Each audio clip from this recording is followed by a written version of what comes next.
The word jihad is mentioned in the Quran about 41 times. The words mercy, peace, and compassion are mentioned about 355 times. Yes, come in. Come on in, Riaz. Sit down, please.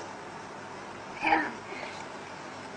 Contrary to popular belief in most Western cultures, Islam is a religion that preaches peace and tolerance. Yes, Patricia. If Islam truly is a religion that preaches peace, then how come the world's most troubled spots, the West Bank, Afghanistan, Pakistan, Iraq, they're all plagued with Islamic terrorism? Well, that depends on your definition of terrorism. Some might argue that the U.S. invasions of countries like Iraq and Afghanistan are also acts of terrorism. No, those were acts of war to get rid of despotic regimes. Or a means of getting at a country's oil. Conspiracy theories. Well, may I? Yes, please. Go ahead, Riaz. Mr. Khan is right. I mean, if we're talking about terrorists, the world's biggest terrorists are the white superpowers.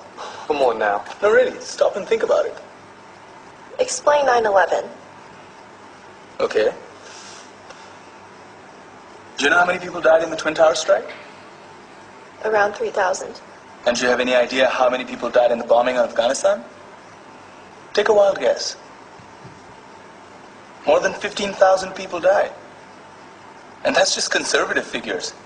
About 50,000 tons of explosives were dropped on innocent civilians. Men, women, children. Yeah, but that was because of the Taliban. Now that you brought it up, did you know that the Taliban was a creation of the CIA to fight the Russians? Whatever. They were still harboring terrorists. Yeah, right. Terrorists that were never found. Just like the weapons of mass destruction that were never found in Iraq. Do you want to get into the death toll in Iraq? 500,000 civilians and counting. And what do Britain and America say when they don't find these weapons? It's simple. They just say sorry.